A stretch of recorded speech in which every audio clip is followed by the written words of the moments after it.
با عرض سلام و درود به تمام شنوندگان و بینندگان عزیز، این جانب مجید روحی هستم، جدا شده از فرقه رجوی. بحث امروز من ورود پلیس عراق به داخل قرارگاه اشرف. امنیت عراق بالا میره. بعد از حمله آمریکا به عراق، قرارگاه ما تو اشرف کارش پذیرایی از مهمونای عراقی بود. بیشترین قشری که می اومدن به اشرف به عنوان مهمون دانشجوهای عراقی بودن که بیشتر اونا هم سنی بودن. مسئولین سازمان روی دانشجوهای عراقی سنی بیشترین سرمایه گذاری رو کرده بودن، مخصوصا مسئولین ضد اطلاعات سازمان روی دانشجوهای عراقی سنی کار زیادی کرده بودن و از طرف دیگه ساپورت مالی شدیدی میکردن اینا رو. یه روز حسن نامی بود که مسئول ضد اطلاعات فرقه مسعود رجوی بود. بعد از پذیرایی از دانشجوهای عراقی سنی، یگان ما رو جمع کرد تو خود سالن و خواست یه توجیه کنه. گفت وقتی دانشجوهای عراقی میان مهمونی توی سازمان، تا میتونید واسهشون سنگ تمام بذارید. اینا نفرات کلیدی هستن برای سازمان. اگه دولت عراق به ثبات برسه، سازمان میاد روی میز دولت عراق و سازمان رو از عراق اخراج میکنن.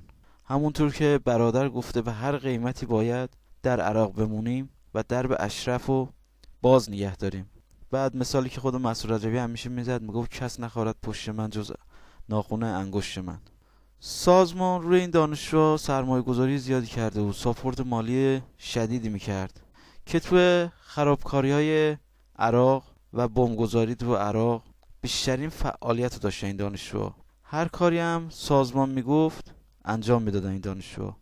بعد از هر خرابکاری و بمبگذاری در عراق گزارش کار میدادن به سازمان، حالا یا از طریق مراسمایی که بود میمدن داخل یا از طریق تلفن، یا هم که سازمان موقع انتخابات عراق نفری که طرفدار خود سازمان بود، سازمان عکسای اونا رو تو پوسترهای چاپ میکرد و میداد این دانشجو میبردن تو کل جای عراق که چیز میکردن میچسبوندن که این انتخاب بشه این نفر که سازمان ازش سوء استفاده رو بکنه.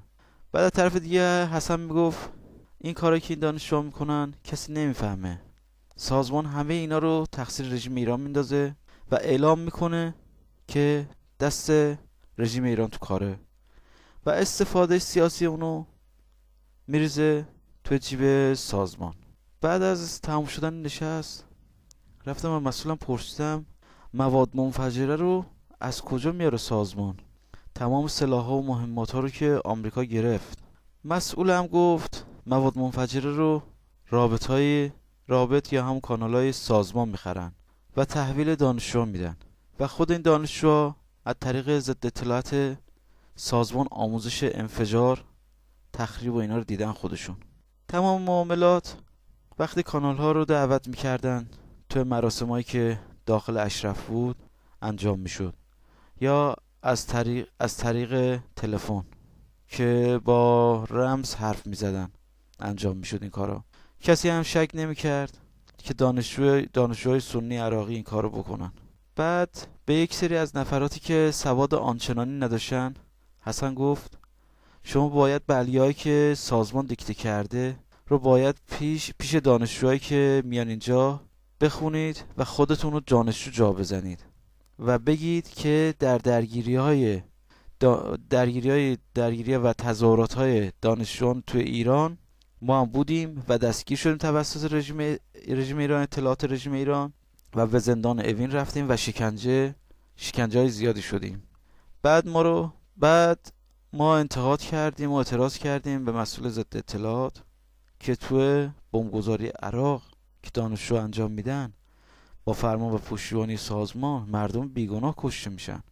مسئول ضد اطلاعات فرقه مسعود رجوی حسن لبخندی زد و گفت در راستای سرنگونی رژیم ایران برادر مسعود رجوی فرمون داده، مشکلی نداره، تازه سودش به جیب سازمان میریزه، اعلام میکنیم که کار رژیم ایرانه این کارا. هر دفعه که دانشجوهای سنی عراقی میومدن تو مهمونی، بعد پایان مراسم مسئولین ضد اطلاعات پاکت‌های پول و جعبه‌های شیرینی که خود سازمان میفروخت رو تقدیم دانشجو میکردن. کلی جلوی دانشجوها دلاراست میشدن، تشکر میکردن از کارهایی که میکنن. همون کشتن مردم بیگناه با فرمان فرقه رجوی.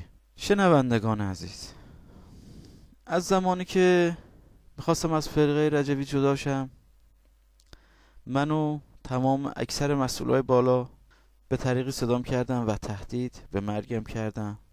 گفتم به هر قیمتی که شده میکشیمت، ای پاد برسه به اروپا باید سکوت کنی و هیچ افشاگری علیه سازمان نکنی. حالا بعد از این صحبتایی که من کردم، دوباره سازمان منو تهدید به مرگ میکنه، چون ماهیتشو داریم افشا میکنیم جدا شده ها. نه من بچه انجمن ایران باستان آینده که سازمان شدیداً زوم کرده روی نفرات انجمن ایران باستان درخشان آینده، چون تنها کسایی هستن که تو اروپا تازه از کمپتیف به اروپا رسیدن و شدیداً ماهیت و چهره اصلی سازمان رو دارن افشا میکنن و شاهد سرکوب و تهدید به مرگ کردن جدا شده ها رو که جدیدن روی سایت ها هست، مال علیرضا نصراللهی که گوش کنید خوبه.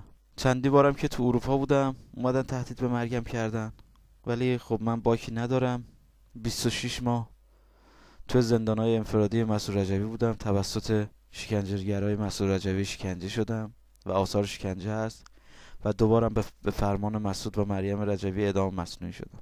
من به عنوان قربانی فرقه رجوی حاضر هستم در هر دادگاهی، هم به عنوان شاکی و به عنوان شاهد، در هر کجا که باشه شرکت کنم.